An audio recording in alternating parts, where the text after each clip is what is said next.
Bagaimana agar kesalahan kita dihapuskan oleh Allah Subhanahu wa taala, yaitu adalah dengan menjauhkan dendam dari diri kita.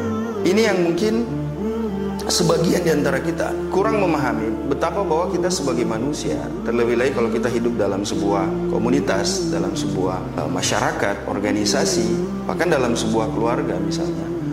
Kalau hubungannya masih antar sesama manusia, maka itu pasti di sana ada celah, ada ruang-ruang di mana kita bisa saling bergesekan dengan yang lain. Jadi kalau kita masih berhubungan sama orang, masih bersentuhan sama orang, bahkan itu adalah dengan keluarga kita misalnya, anak-anak kita, suami istri kita di rumah, selalu ada kondisi-kondisi yang menjadikan kita akan punya gesekan dengan mereka. Pasti akan ada masalah. Ini yang kadang kurang difahami oleh seseorang, atau banyak orang yang kurang memahami.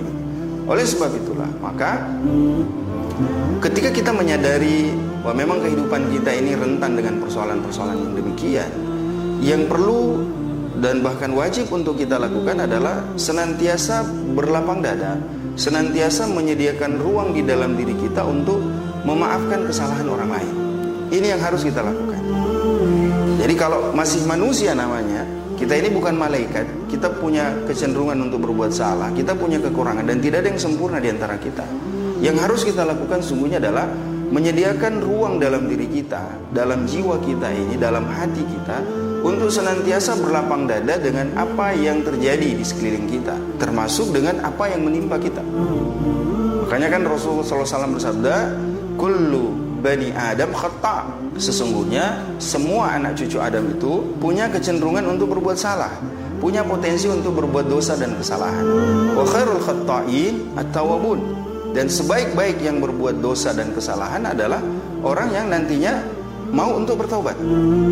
Kata para ulama kita, hadis ini jangan hanya kita arahkan kepada diri kita. Maksudnya begini, kalau kita berbuat salah, suatu hari kita berbuat salah, kita berbuat dosa, kadang-kadang kita hanya mengarahkan itu pada diri kita. Kita mengatakan, saya kan berbuat salah. Bukankah manusia memang tempatnya salah? Seharusnya pemahaman yang seperti ini, konsep yang seperti ini juga kita letakkan ketika ada saudara kita yang berbuat salah. Ya kalau ada orang yang berbuat salah sama kita, berbuat kesalahan dalam berbagai bentuknya kepada kita, letakkan posisi mereka sebagai orang yang juga berpotensi untuk berbuat salah.